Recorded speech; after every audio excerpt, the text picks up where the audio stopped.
बिस्मिल्लाहिर्रहमानिर्रहीम। हम मैक्सट्रॉनिक्स के इन्वर्टर मॉड्यूल की कैलिब्रेशन और सेटिंग्स देख रहे हैं, किस तरह से होते हैं। इस वक्त जो मॉड्यूल चल रहा है या जो सॉफ्टवेयर है वो 1602 डिस्प्ले के लिए, बाकियों के लिए अलग अलग मैं बाद में वीडियो बना दूंगा। सबसे पहले हम देखते हैं कि हमारे पास डिस्प्ले पे kilowatt, AC volt, PV volt और वी एमपीपी मौजूद है। अगर हम मेन्यू का बटन एक दफ़ा दबाएं तो सिर्फ ये जगह जहां वीएमपीपी आ रहे थे, ये जगह रिप्लेस हो जाएगी पीवी एम्पेयर के साथ। चूंकि इस वक्त मेरे पास कोई ऐसा लोड लगा हुआ नहीं है तो आप 000 देख रहे हैं। अब मैं आपको दिखाता हूं कि हम सेटिंग में कैसे जा सकते हैं। अगर हम सिर्फ मेन्यू को लॉन्ग प्रेस करके रखें तो आप देखेंगे कि पहले हमारे पास वीएमपीपी सेटिंग आ गई 245। मैं इसे कम या ज़्यादा कर सकता हूं। हमने 5 वोल्ट का स्टेप रखा है क्योंकि एक एक वोल्ट का स्टेप जो है वो बेमानी है। कम से कम 5 वोल्ट का स्टेप हुआ ही करता है अमूमन जब हम सेट करते हैं। अच्छा, अब आप इसे जहां भी रखना चाहते थे, जो भी वैल्यू आप मुनासिब समझ रहे थे, आपने वहां रख के एक दफ़ा फिर मेन्यू का आप बटन दबाएंगे तो नेक्स्ट आ जाएगी कि आउटपुट वोल्टेज आप कितना रखना चाह रहे हैं।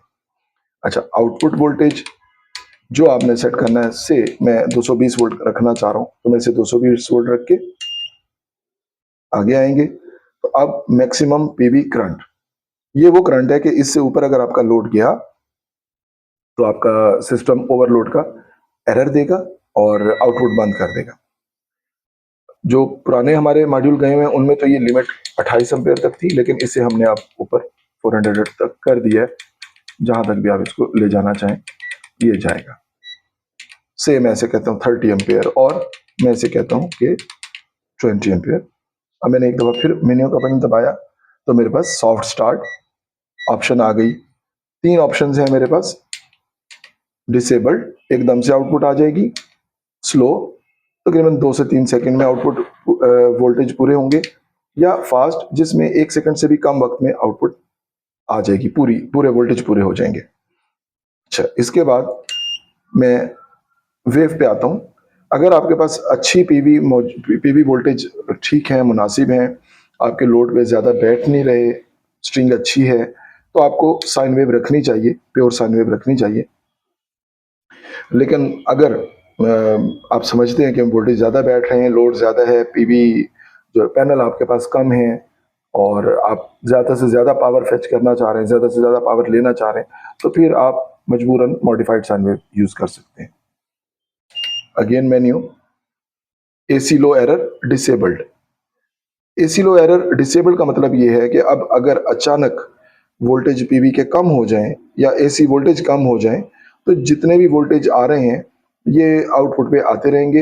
ये आपको कोई एरर नहीं देगा, ये आउटपुट बंद नहीं करेगा। लेकिन अगर आप इसे एसी लो एरर एनेबल करें तो अब अगर आपके आउटपुट एसी पे वोल्टेज जो मेरे पास आउटपुट आ रहे हैं 220 या 30 वोल्ट आ रहे हैं, आप देख रहे होंगे यहाँ बहुत फ्लक्चुएशन हो रही है, यहाँ बहुत फ्लक्चुएशन हो रही है। मैंने इसे एक और इन्वर्टर से पावर दी हुई है तो इस वजह से इसमें कुछ फ्लक्चुएशन है। ये अगर एक्चुअल पीवी से चल रहा होता या वापडा से चल रहा होता तो ये वेरिएशन आप ना देखते। ये पीछे एक और इन्वर्टर से मैंने सब ड्राइव किया हुआ है। संडे का दिन है, हमारा मेन जो कंट्रोल रूम है वो ऑफ है पावर वाला, तो मैं चेंज नहीं कर सकता इसको वापडा पे और ना ही पीवी पे। तो मेरे पास आ ही इन्वर्टर की रही है पावर, तो मैं उसी पे ये वीडियो बना रहा हूँ। तो आप देख रहे हैं 1-2 वोल्ट ऊपर नीचे हो रहे हैं। जब आप रियल पीवी से या वापडा शेयरिंग अगर हुई तो उससे चलाएंगे तो ये वेरिएशन नहीं आएगी। तो अगर आपकी आउटपुट एसी वोल्टेज 180 से नीचे गए किसी भी वजह से तो आउटपुट बंद हो जाएगी। कब बंद होगी? जब आपने एसी लो एरर एनेबल किया हुआ।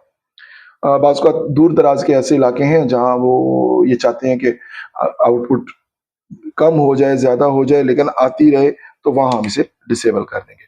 मैं इसे रिकमेंड नहीं करता इस्तेमाल करने को, लेकिन ऑप्शन मौजूद है। उसके बाद ये हमसे पूछ रहा है कि सेव चेंजेस। आप कह सकते हैं यस या आप कह सकते हैं नो। अगर मैंने नो करके इसको क्विट किया तो ये बगैर किसी तब्दीली के दोबारा वापस आ जाएगा। जो भी अगर आपने तब्दीलियां की थी वो इंप्लीमेंट नहीं हुई। मैं दोबारा वहीं वापस जा रहा हूं। अप और डाउन के बटन दोनों दबा के रखे। Sorry,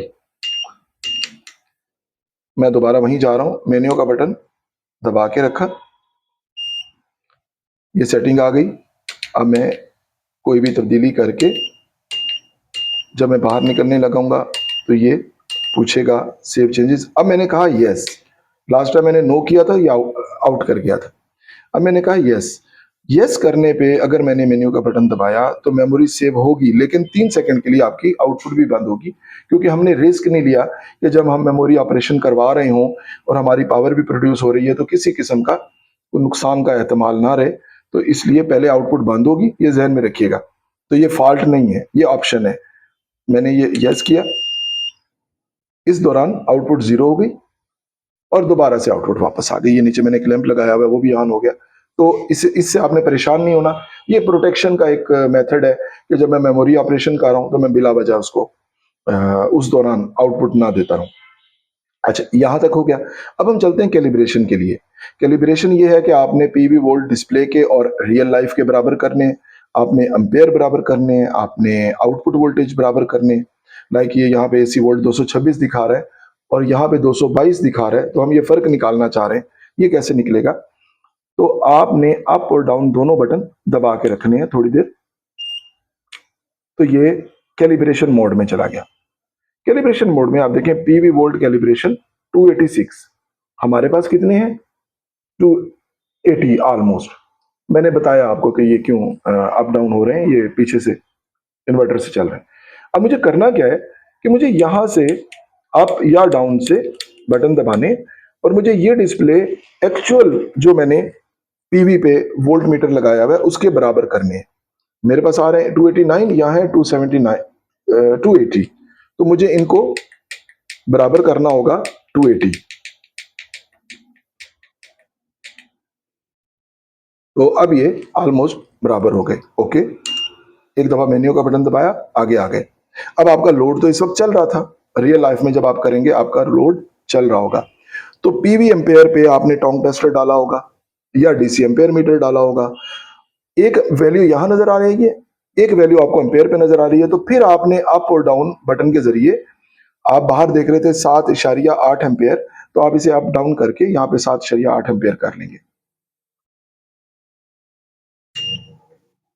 sine wave AC volt calibration. अब यहाँ एक बात याद रखिएगा कि चूंकि ये जो एसी वोल्टेज आउटपुट वाले हम दिखाते हैं वो हमने कैलकुलेट किए होते हैं, इसलिए मॉडिफाइड साइन वेव के लिए और साइन वेव के लिए फार्मूले डिफरेंट होते हैं कैलकुलेशन के। तो आपको कैलिब्रेशन भी अलग अलग करनी पड़ती है। तो अगर आप इस वक्त प्योर साइन वेव यूज कर रहे थे तो आप इसमें सेटिंग करेंगे, अगर आप मॉडिफाइड कर रहे थे तो आप इससे नेक्स्ट वाले में करेंगे।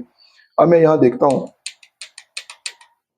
यहाँ आप गौर कीजिए कि जैसे मैं बटन अप डाउन कर रहा हूँ, यहाँ पे अपोजिट है, यहाँ वोल्टेज स्टैटिक रहेंगे, मीटर जो आपने आउटपुट लगाया हुआ है उसके वोल्टेज कम ज्यादा होंगे। तो 226 227, 226 227 वेरिएशन की वजह मैं बता चुका हूं आपको मैंने। और अगर मैं यहां से कम ज्यादा करूं तो आप देखेंगे, देखें यहां पे तब्दीली आ गई, 202 हो गए और बढ़ाए तो ये बढ़ गए। तो आपने अप और डाउन बटन से इन दोनों मीटर्स को बराबर कर लेना है। यहां पे वैल्यू 227 है, मैं इसे 227 कर लेता हूं। 227, 26 27 26 27। अच्छा, अब ये भी बराबर हो गए। अब फिर मेन्यू का बटन दबाऊंगा तो ये अब मॉडिफाइड के लिए आ गया। अगर मैंने पीछे मॉडिफाइड साइन वेव चूज की होती तो मैं अब इसको भी बराबर कर लेता। उसके बाद एक दफा फिर करेंगे सेव सेटिंग्स, आप कहें यस या नो। नो करेंगे तो जो भी तब्दीलियां आपने की हैं वो डिस्कार्ड हो जाएंगी, उनका कोई मतलब नहीं। लेकिन अगर आपने यस किया तो अगेन पावर बंद होगी, पावर बंद हो गई, आउटपुट वोल्टेज बंद हो गए। 3 सेकंड बाद ये दोबारा अपने सारे ऑपरेशन सॉफ्टवेयर के करके वापस आ गया। ठीक है, तो अब हम ये समझ चुके हैं। अब देखें ना, मेरे एसी वोल्टेज ऑलमोस्ट बराबर है। वो वेरिएशन थी तो इस वजह से आपको थोड़ा फर्क नजर आएगा एक आध वोल्ट का। लेकिन यहाँ देखें कि पीवी 279 वोल्टेज है, यहाँ भी 279 वोल्टेज है। इसी तरह एम्पेयर किलोवाट सारे ये बराबर हो जाएंगे आपके, क्योंकि किलोवाट जो हम बना रहे हैं ये इनपुट की पावर है। अगर आपने वोल्टेज बराबर कर लिए और आपने पीवी एम्पेयर बराबर कर लिए तो किलोवाट खुद ब खुद दुरुस्त हो जाएंगे, क्योंकि वो उन्हीं के जरब देके बनाए जाते हैं। यहां तक हमने इसकी बेसिक ऑपरेशन इसका हमने देख लिया।